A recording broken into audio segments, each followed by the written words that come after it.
नमस्कार दोस्तों, आज के इस वीडियो में हम सीखेंगे अपना जाति प्रमाण पत्र कैसे बनाना है नए गाइडलाइन के अकॉर्डिंग, जिसका पूरा प्रोसेस मैं अभी आपको लाइव दिखाने वाला हूं।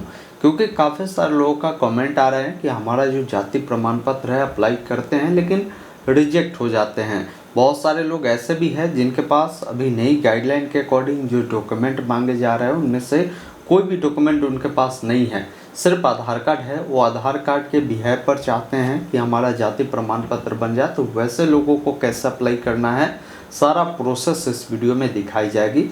वीडियो को ध्यानपूर्वक देखिए। पसंद आए तो आपसे निवेदन है कि वीडियो को लाइक कर दीजिए। चैनल पे नए हैं तो सब्सक्राइब जरूर कीजिए। इस प्रकार की जो भी अपडेट होगा ना आपको आगे भी मिलता रहेगा।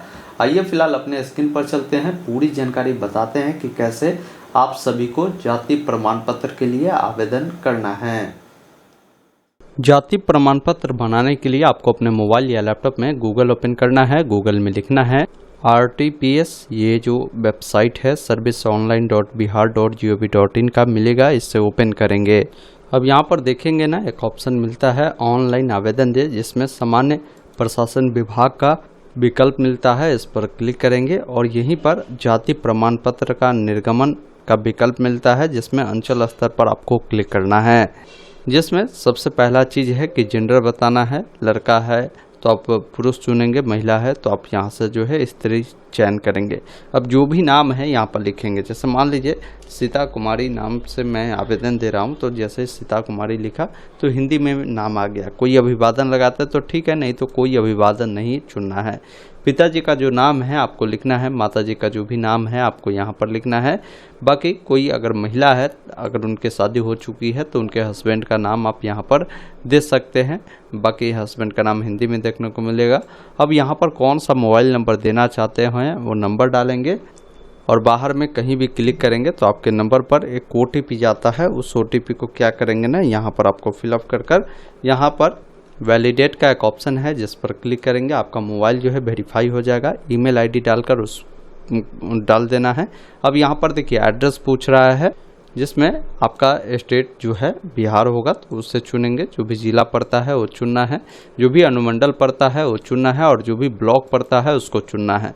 बाकी आप जो निवास करते हैं वो आपका ग्राम पंचायत में आता है तो ग्राम पंचायत चुनेंगे। नगर निगम में आता है या नगर परिषद में आता है या नगर पंचायत में आता है वो बताएंगे। वार्ड संख्या आपको बताना है।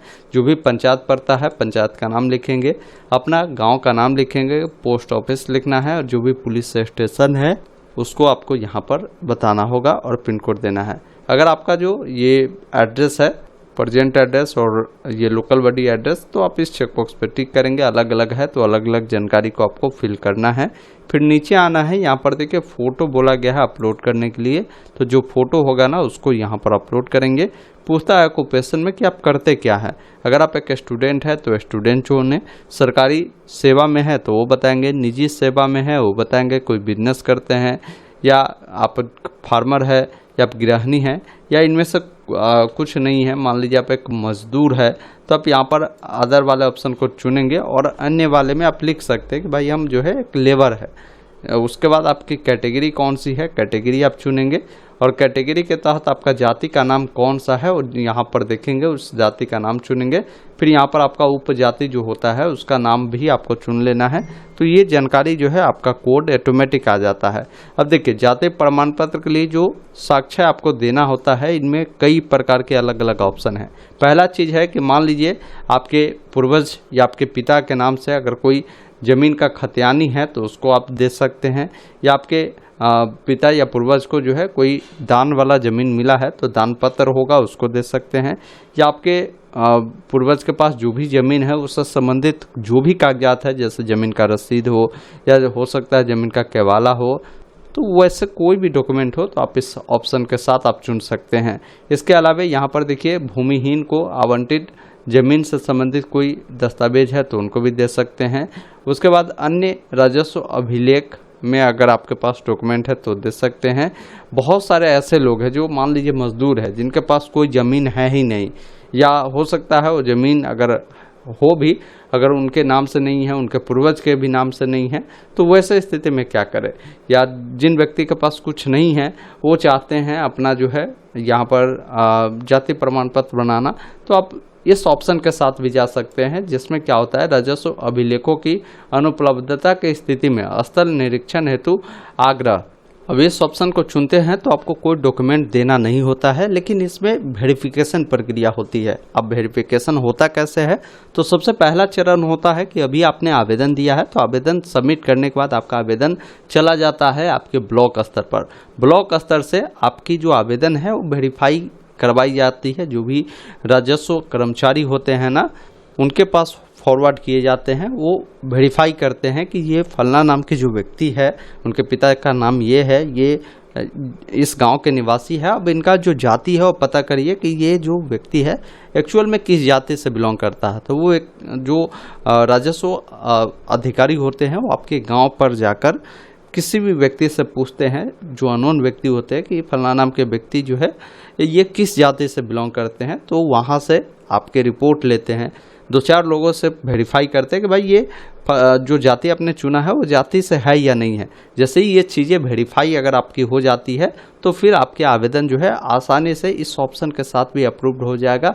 आपके पास आधार कार्ड है, सिर्फ आधार कार्ड को लगाकर भी आप अपने जो दस्तावेज अगर आपके पास नहीं है, तो अपने स्तर निरीक्षण हेतु आग्रह वाले ऑप्शन को चुनकर आप अपना जाति प्रमाण पत्र बना सकते हैं। लेकिन मैंने हाल ही में एक जाति प्रमाण पत्र बनाया है, मैं आपको लाइव दिखाता हूं। यहाँ पर देखिए कास्ट सर्टिफिकेट है ना, और यहाँ पर देखिए स्टेटस में स्वीकृत एवं निर्गत इशू एंड डाउनलोड का ऑप्शन भी आ गया। मतलब इनका सर्टिफिकेट भी डाउनलोड हो सकता है, क्योंकि ये बन चुका है। मैं इस पर क्लिक करता हूँ तो यहाँ से प्रमाण पत्र डाउनलोड हो जाएगा।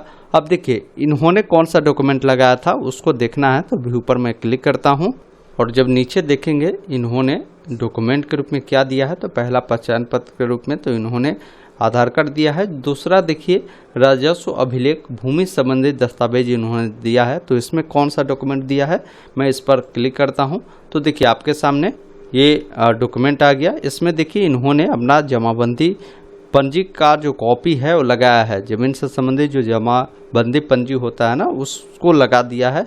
अब इनसे इनका अप्रूवल इसलिए मिल गया क्योंकि इसमें देखिए इनके जो पिता का नाम है, साथ में पिता का जो जाति है वो यहाँ पर लिखा है।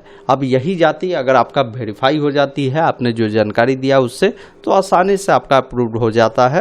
नहीं तो आप इस ऑप्शन को चुनते हैं तो ऐसे स्थिति में आपके जो गांव होते हैं ना, जहाँ पर एड्रेस है, वहाँ पर जाकर जो राजस्व कर्मचारी है वो वेरीफाई करती है। तो अगर आपके पास ज़मीन से संबंधित दस्तावेज है तो उसको दे दीजिए। अब बहुत सारे लोग ऐसे भी होंगे, मान लीजिए जिनका ज़मीन तो है उनके पिता के नाम से, उनके पूर्वज के नाम से, लेकिन उनका जो है जमाबंदी पंजी वो नहीं निकाल पाते हैं। तो देखिए ये आसान तरीका है, आप अपने मोबाइल या लैपटॉप में गूगल ओपन करिए और गूगल में लिखिए बिहार भूमि। ये जो वेबसाइट है बिहार भूमि का, वो मिलेगा, इससे ओपन करें, ये पॉपअप आएगा, इसको क्लोज करें और यहाँ पर जमाबंदी पंजी देखे का ऑप्शन है, जिस पर क्लिक करें। अब यहाँ पर आपको जो है अपना जिला का नाम चुनना है। यहाँ पर आपके ज़मीन है, जो भी ब्लॉक में ज़मीन पड़ता है उसको डालकर यहाँ से प्रोसीड करें। फिर हल्का का नाम चुने, मौजा का नाम चुने। अब ज़मीन से संबंधित अगर आपके पास जानकारी है, जैसे भाग वर्तमान, तो उसको डाल सकते हैं, या पृष्ठ संख्या। अगर मान लीजिए आपको खाता संख्या पता है ज़मीन का, या प्लॉट नंबर पता है, जमाबंदी संख्या पता है, तो इसमें से कोई भी ऑप्शन चुन सकते हैं। मान लीजिए हमें कुछ पता ही नहीं है, मैं जो है रैयत का नाम से खोजे वाला ऑप्शन चुना। अब ज़मीन मान लीजिए हमारे पिताजी का नाम से है, हमारे दादाजी का नाम से है, तो डायरेक्ट आपको अपने पिता या दादाजी का नाम लिखना है। अब जैसा कैप्चा कोड आया ना 8 + 2 तो 10 हुआ, आप डालकर यहाँ से सर्च करेंगे। उसके बाद नीचे में जो भी रैयत का नाम डाला है ना, उसका नाम देखने को मिलेगा, बाकी ज़मीन का खाता संख्या, बाकी जानकारी मिल जाएगा। अब देखिए कई बार क्या होता है ना कि उस रैयत के नाम से बहुत सारे व्यक्ति होते हैं, तो आपको मल्टीपल अगर नाम आता है तो उसमें से वेरीफाई करना होगा, अच्छे से मिलान करना होगा, जिसके लिए यहाँ पर देखिए कि नीचे आंख का निशान है ना, इस पर क्लिक करेंगे तो इसमें उनका प्रॉपर जानकारी देखने को मिल जाएगा। इसमें से आपको उनका नाम, पिता का नाम, बाकी जानकारी आप यहाँ से देखकर वेरीफाई कर ले कि भाई जो हम जिनका देखे हैं उन्हीं का है। अगर उन्हीं का है तो यहाँ से प्रिंट पर क्लिक कर डाउनलोड करें और उसको जो है आप यहाँ पर अटैच कर सकते हैं। आप इस वाले ऑप्शन को चुनकर भूमि संबंधी दस्तावेज में। बाकी नीचे आएंगे, इस कैप्चा कोड को फिल कर प्रोसीड करना है। उसके बाद आपके सामने फॉर्म का प्रीव्यू आता है। एक बार अपनी तमाम जानकारी देखें, जो जानकारी भरा है वो सही है या नहीं, कुछ गलती है तो अभी एडिट का ऑप्शन है, सब कुछ सही है तो अटैच इन अक्षर पर क्लिक करें।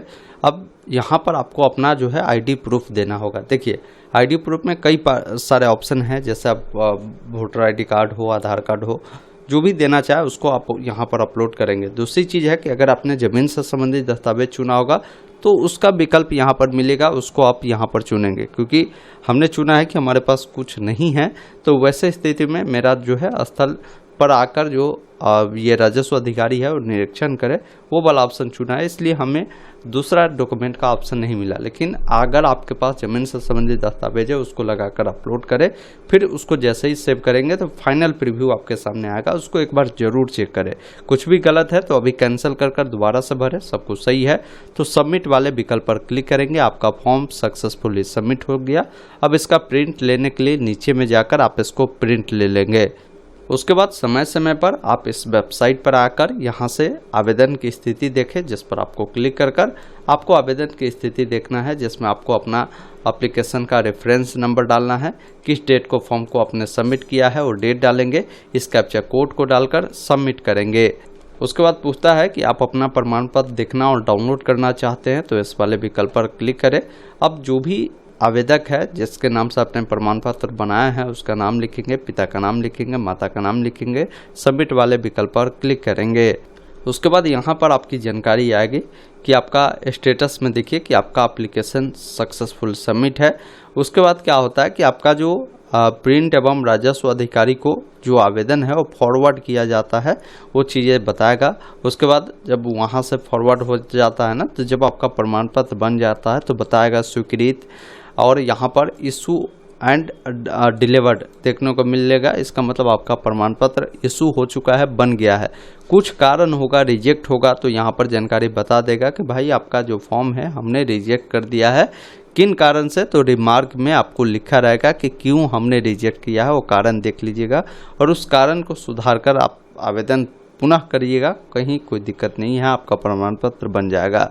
बन जाएगा तो इसको डाउनलोड करने के लिए यहाँ पर कास्ट सर्टिफिकेट पर क्लिक करेंगे, डाउनलोड हो गया। अब इसको ओपन करेंगे तो इस प्रकार देखेंगे आपका कास्ट सर्टिफिकेट बनकर रेडी है, किस डेट को बना है वो भी जानकारी देखने को मिल जाएगा। दोस्तों अभी आपने देखा, मैंने आपको स्टेप बाय स्टेप बताया कि कैसे आपको जाति प्रमाण पत्र के लिए अप्लाई करना है नई गाइडलाइन के अकॉर्डिंग। उम्मीद करता हूँ आपने पूरी जानकारी समझा होगा, तो वीडियो को लाइक शेयर जरूर कीजिए। धन्यवाद। जय हिंद।